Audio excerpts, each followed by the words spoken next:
नमस्कार मंडळी, मी पंढरनाथ ठोंबरे आपलं स्वागत करतो. आपलं चॅनल नक्की सबस्क्राईब करा, शेअर करा आणि आपली प्रतिक्रिया ही नक्की कळवा. सध्या महाराष्ट्र नवनिर्माण सेनेचे अध्यक्ष राज ठाकरे आणि शिवसेना उद्धव बाळासाहेब ठाकरे यांचे प्रमुख उद्धव ठाकरे हे दोघं एकत्र येण्याची चर्चा सुरू झाली आहे. याला कारण ठरलं एका मुलाखतीमध्ये राज ठाकरे यांनी महाराष्ट्राच्या हितासाठी आणि महाराष्ट्राच्या हितासमोर आमची भांडण, आमची वाद हे खूप छोटी आहेत, त्यामुळे आम्ही महाराष्ट्राच्या हितासाठी एकत्र येऊ शकतो असा एक अप्रत्यक्ष जी मागणी युतीसाठीची राज ठाकरे यांनी उद्धव ठाकरे यांच्याकडे केली आणि एक टाळीसाठीचा हात त्यांनी पुढे केल्याचा आपल्याला समोर आला आणि यातूनच महाराष्ट्रभर चर्चा झाली. माध्यमावर याबाबत चर्चा सुरू आहे. येणाऱ्या काळामध्ये हे दोन्ही भाऊ एकत्र येत आहेत का हे आपण पाहणारच आहोत. मात्र या दोन्ही भावांचा वाद हा कोण प्रमुख असेल यावरून सुरू होता आणि त्यामुळेच मनसेमधून शिवसेनेमधून राज ठाकरे बाहेर पडले आणि मनसे त्यांनी स्थापन केली. आता बाळासाहेब ठाकरे यांनी उद्धव ठाकरे यांच्याकडे सर्व शिवसेनेची जबाबदारी दिली होती आणि माझा वारसदार हा उद्धव ठाकरे असेल असंही त्यांनी सांगितलं होतं. त्यामुळे राज ठाकरे यांच्याकडेही पर्याय नव्हता आणि त्यांनी महाराष्ट्र नवनिर्माण सेना स्थापन केली. महाराष्ट्र नवनिर्माण सेनेला सुरुवातीच्या काळामध्ये अपेक्षित असे यश मिळालं, मात्र त्यानंतरच्या काळात उतरती काळा लागली. त्यांचे बोटावर मोजण्याएवढेच नगरसेवक आणि आमदार निवडून येऊ लागले. गेल्या विधानसभेच्या निवडणुकीत तर मनसेला खातंही विधानसभेमध्ये खोलता आलं नाही. मात्र मनसेला महाराष्ट्रामध्ये जनाधार मोठा आहे. आता मुंबई महापालिकेच्या निवडणुका येत आहेत, त्यामुळे महाराष्ट्र नवनिर्माण सेनेचं या ठिकाणी महत्त्व आहे. त्यांचंही वोटर तिथे आहे. प्रत्येक वॉर्डामध्ये 10-20 हजार महाराष्ट्र नवनिर्माण सेनेचे वोटर आहेत. त्यामुळे मुंबई ताब्यात घेण्यासाठी मनसे सोबत असणं आवश्यक आहे. त्यासाठीच गेल्या काही दिवसापूर्वी एकनाथ शिंदे यांनीही त्यांची भेट घेतली. आता पुन्हा महाराष्ट्र नवनिर्माण सेना आणि शिवसेना उद्धव बाळासाहेब ठाकरे एकत्र येत आहेत का याच्या चर्चा सुरू झाल्या. उद्धव ठाकरे यांनीही एकत्र येऊ शकतो, परंतु काही अटी शर्तीही असू शकतात असंही बोललं जात आहे.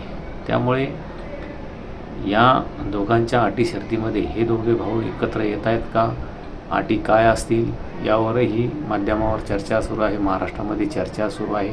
दुसरीकडे महाराष्ट्राच्या हितासाठी या दोघांनी एकत्र यावं अशी चर्चा सुरू आहे. तर काहींचा आरोप आहे हे महाराष्ट्राच्या हितासाठी नव्हे तर स्वतःच्या अस्तित्वासाठी एकत्र येत आहेत. या सर्व गोंधळामध्ये महाराष्ट्र निर्माण सेना आणि शिवसेना हे दोघं एकत्र येत आहेत का, राज आणि उद्धव ठाकरे यांचे विचार जुळत आहेत का हे येणाऱ्या काळात आपल्याला दिसेलच. मात्र हे दोघं एकत्र आल्यानंतर ते सत्ता महाराष्ट्रामध्ये आणू शकतात का यावरही स्पष्ट मत होऊ शकत नाही. कारण भाजपाने जवळपास 132चा आकडा गाठलेला आहे. त्यामुळे या दोघांचा एकत्र येण्याने महाराष्ट्रामध्ये सत्ता येऊ शकते का किंवा मुंबई ताब्यात येऊ शकते का यावर दोन्ही पक्षाला आत्मविश्वास नसल्याचं दिसतंय. काही मनसेच्या काही पदाधिकाऱ्यांचाही उद्धव आणि राज ठाकरे एकत्र येण्याला विरोध दिसतोय. त्यांचे स्टेटमेंटही बाहेर येत आहेत. मनसे सैनिकावर शिवसेनेने अनेक गुन्हे दाखल केलेले आहेत, ते परत घेणार आहेत का अशा अनेक चर्चा सध्या महाराष्ट्रात सुरू आहे. मात्र उद्धव गटाचे लोक, कार्यकर्ते, पदाधिकारी हे उद्धव ठाकरे जे ठरवतील ते आम्हाला मान्य आहे असं बोलत आहेत. त्यामुळे मनसे आणि उद्धव ठाकरे गट हे एकत्र येऊ शकत नाही असं सध्याचं वातावरण असलं तरी पुन्हा एकदा दोघांच्याही अस्तित्वाचा प्रश्न आहे. दोघांच्याही अस्तित्वासाठी मनसे आणि ठाकरे गट यांना एकत्र येणं गरजेचं सध्या तरी दिसतंय. त्यामुळे दोन्हीही पक्षाचे प्रमुख एकत्र येण्याचा निर्णय घेऊ शकतात. दरम्यानच्या काळामध्ये उद्धव ठाकरे आणि राज ठाकरे यांना एकत्र आणण्याची खेळी ही भाजपची आहे असंही बोलले जातं आहे. अशी राजकीय वर्तुळामध्ये चर्चा सुरू आहे. त्यामुळे या आणि राज ठाकरे उद्धव ठाकरे यांनी एकत्र यावं हे कुणाला वाटतं आहे यावरही प्रश्नचिन्ह निर्माण होतं. त्यामुळे सर्व गोंधळामध्ये उद्धव आणि राज ठाकरे एकत्र येत आहेत का हे सध्याच्या परिस्थितीवरून सांगता येणार नाही. कारण दोघांचेही स्वभाव बघितले तर एकमेकांचं ऐकण्याच्या मनस्थितीमध्ये उद्धव आणि राज ठाकरे नाहीत. त्यामुळे मनसे आणि ठाकरे गट एकत्र आलाही तरी तो किती काळपर्यंत एकत्र राहील यावरही सांगता येणार नाही. मात्र राज ठाकरे आणि उद्धव ठाकरे यांनी जर एकत्र येण्याचं ठरवलंच तर ते मुंबई महापालिका ताब्यात घेऊ शकतात. मात्र त्यासाठी त्यांना काँग्रेस आणि राष्ट्रवादीची सोबत आवश्यक आहे. दुसरीकडे मराठी अस्मिता आणि महाराष्ट्रासाठी त्यांनी एकत्र यावं असेही त्यांचे कार्यकर्ते म्हणत आहेत. बाळासाहेब ठाकरेंच्या विचाराने चालणारे ही दोन्ही गट आहेत. त्यामुळे ते एकत्र राहू शकतात आणि येणाऱ्या काळात महाराष्ट्राच्या हितासाठी काम करू शकतात असंही बोललं जातं आहे.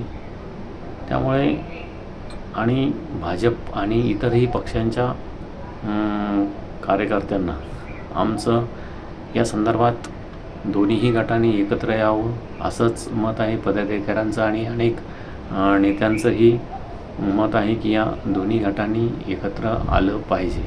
मात्र हे दोन्हीही गट एकत्र येऊन भाजपसोबत जातील की महाविकास आघाडीसोबत जातील यावरही प्रश्नचिन्ह निर्माण होतं की हे दोघे बंधू स्वतंत्रपणे सोहळ्यावर निवडणुका लढत आहेत. असे अनेक प्रश्न यानंतरही उपस्थित होऊ शकतात. पुन्हा जागा वाटपावरून आणि उद्धव ठाकरे काँग्रेस आणि राष्ट्रवादीला सोडतील का या संदर्भातही अनेक प्रश्न आहेत. राज ठाकरे हे काँग्रेस आणि राष्ट्रवादीला चालतील का, महाविकास आघाडीमध्ये त्यांना घेतील का असेही प्रश्न उपस्थित होतात. त्यामुळे उद्धव ठाकरे आणि राज ठाकरे हे एकत्र येतीलच असं म्हणता येणार नाही. त्यामुळे दुसरीकडे आपण बघतो यापूर्वीही अनेक वेळेस उद्धव ठाकरे आणि राज ठाकरे यांना एकत्र आणण्याचा प्रयत्न केला मात्र तो यशस्वी झाला नाही. आता येणाऱ्या काळात हे दोघे बंधू एकत्र येतात का आपली ही प्रतिक्रिया नक्की कळवा. हे दोघे भाऊ एकत्र आले पाहिजे का त्यामध्ये महाराष्ट्राचं हित आहे की हे दोघं भाऊ अस्तित्वासाठी एकत्र आले पाहिजे या संदर्भात आपली प्रतिक्रिया नक्की कळवा. धन्यवाद. थांबतो.